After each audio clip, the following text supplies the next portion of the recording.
নমস্কার বন্ধুরা, সুস্মিতার রান্নাঘর স্লাইস অফ লাইফে আরও একবার আপনাদের সকলকে স্বাগত জানাই। রুটি, লুচি, পরোটা বা ভাতের সাথে জমিয়ে খাবার জন্য দুর্দান্ত স্বাদের সম্পূর্ণ নিরামিষ একটা রান্নার রেসিপি নিয়ে আরও একবার চলে এসেছি আজকের পর্বে।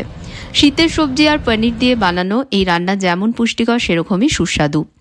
রঙে, গন্ধের স্বাদে সবার মন জয় করে নেবে এই এক পদ। তাহলে আর দেরি না করে আসুন ঝটপট রেসিপিটা দেখে নিই। এর জন্য প্রথমে একটা মশলার মিশ্রণ তৈরি করব। সেই জন্য আমি এখানে নিয়েছি 250 গ্রাম টক দই। এবার এর মধ্যে দিচ্ছি হাফ চামচ হলুদ গুঁড়ো, 1 চামচ কাশ্মীরি লঙ্কা গুঁড়ো, 1 চামচ জিরে গুঁড়ো, 1 চামচ ধনে গুঁড়ো, 1 চামচ আমচুর পাউডার আর হাফ চামচের থেকে একটু কম পরিমাণ দিচ্ছি গরম মশলা গুঁড়ো।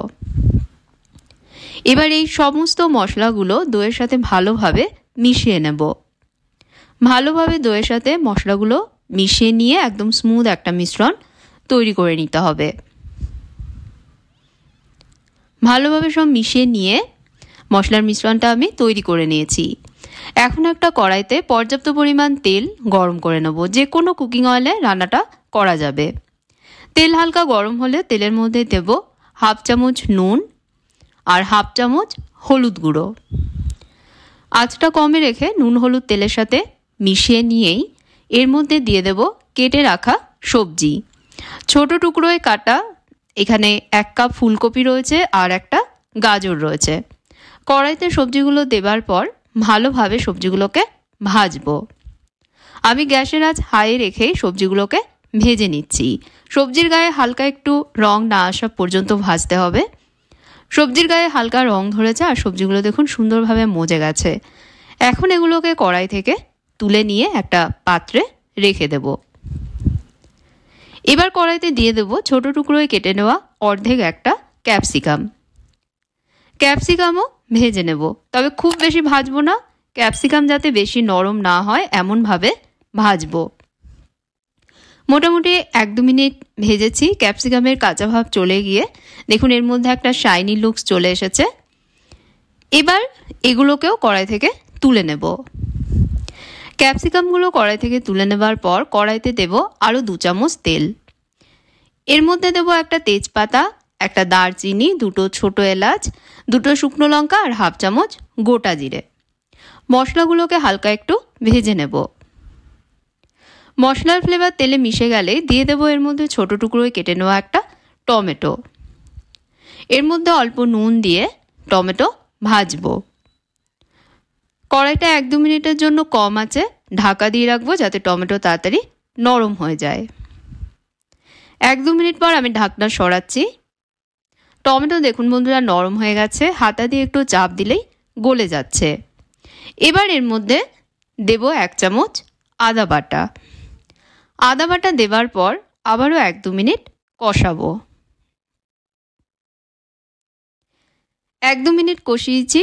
টমেটোও গলে গেছে আর আদার যে একটা কাঁচা গন্ধ থাকে সেটাও চলে গেছে। এবার এর মধ্যে দিয়ে দেব আগে থেকে বানিয়ে রাখা দই মশলার মিশ্রণটা। দেবার পর সব একসাথে মিশিয়ে নিয়ে মশলাটা ভালোভাবে কষাবো। মশলা থেকে তেল না ছাড়া পর্যন্ত কড়াইটা ঢাকা চাপা দিয়ে কম আঁচে মশলা কষাবো। তবে মাঝে মাঝে অবশ্যই কিন্তু সব একটু মিশিয়ে দেব, যেহেতু এর মধ্যে দই রয়েছে। দই অল্পতেই কড়াইয়ের নিচে লেগে যায়, তাই মশলা যাতে না পড়ে বা কড়াইয়ের নিচে লেগে না যায় সেজন্য মাঝে মাঝেই কিন্তু সব একটু মিশিয়ে দিতে হবে। মিশিয়ে দিয়ে আবারও ঢেকে দিয়ে কষাতে হবে। এভাবে 7 থেকে 8 মিনিট সময় ধরে মশলাটা কষিয়েছি। মশলা থেকে তেল ছেড়ে দিয়েছে। এবার আগে থেকে ভেজে রাখা সমস্ত সবজিগুলো এর মধ্যে দিয়ে দেব। দেবার পর সবজিগুলোকেও মশলার সাথে 2-1 মিনিট কষাবো। কড়াইটা ঢাকা চাপা দিয়ে 2-1 মিনিট কষিয়েছি। এবার দেব এর মধ্যে 1 কাপ ছানা। আমি এখানে ছানার ব্যবহার করছি, তবে ছানার বদলে পনিরও দেওয়া যাবে। পনির দিলে পনিরটা আগে গ্রেট করে নেবেন, তারপর এর মধ্যে অ্যাড করবেন। দেবার পর ভালোভাবে সব একসাথে মিশিয়ে নেব। আর বন্ধুরা, আজকের ভিডিওটা যদি আপনাদের ভালো লাগে লাইক শেয়ার করবেন এবং ঘরে যদি ট্রাই করেন অবশ্যই কমেন্ট করে জানাবেন আপনাদের কেমন লাগলো। চ্যানেলে সাবস্ক্রাইব করতে ভুলবেন না। নতুন রেসিপি চ্যানেলে আসলেই যাতে জানতে পারেন, সেই জন্য সঙ্গে থাকা বেল আইকনে প্রেস করবেন। আর যদি ফেসবুক পেজে দেখেন, পেজে আমায় ফলো করে নেবেন। এর থেকে তেল না ছাড়া পর্যন্ত ঢাকা চাপা দিয়ে আমি কষিয়েছি। তেল ছেড়ে দিয়েছে। এখন দিয়ে দেবো এর মধ্যে অল্প একটু চিনি। নিরামিষ এই রান্নাতে একটু চিনি দিলে খেতে ভালো লাগবে, তাছাড়া দইয়ের টক ভাবটাও সুন্দরভাবে ব্যালেন্স করবে। হাফ চামচ মতন চিনি এর মধ্যে আমি দিচ্ছি। দইয়ের বাটি ধুয়ে হাফ কাপ জল দিয়ে দিলাম। আর স্বাদ মতন আরও একটু দিয়ে দেবো নুন। রুটি পরোটার সাথে যদি পরিবেশন করেন তাহলে নুনের পরিমাণ বুঝে অল্প করে দেবেন, কারণ খুব বেশি নুন হয়ে গেলে তখন কিন্তু খেতে ভালো লাগবে না। আর নুন চিনি এগুলো অবশ্যই আপনারা নিজেদের স্বাদ মতন দেবেন। দুটো চেরা কাঁচা লঙ্কা দিয়ে দিলাম সুন্দর ফ্লেভারের জন্য। আর 1 চামচ দিয়ে দিচ্ছি কাসুরি মেথি। হাতে একটু ডলে দিচ্ছি, এতে ফ্লেভারটা আরও ভালো আসে। এবার সব মিশিয়ে দিয়ে কড়াইটা ঢেকে দেব। ঢেকে দিয়ে কম আঁচে আরও 1-2 মিনিট গ্রেভি ফুটিয়ে নেব। 1-2 মিনিট পর ঢাকনা সরাচ্ছি।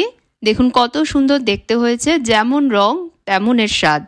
ঘরে ট্রাই না করলে বুঝতে পারবেন না বন্ধুরা এটা কতটা টেস্টি খেতে হয়। সবশেষে এর মধ্যে আমি দিয়ে দেবো 2 চামচ বাটার। বাটার দিয়ে মিশিয়ে নিয়েই একটা পাত্রে এটা তুলে নেব।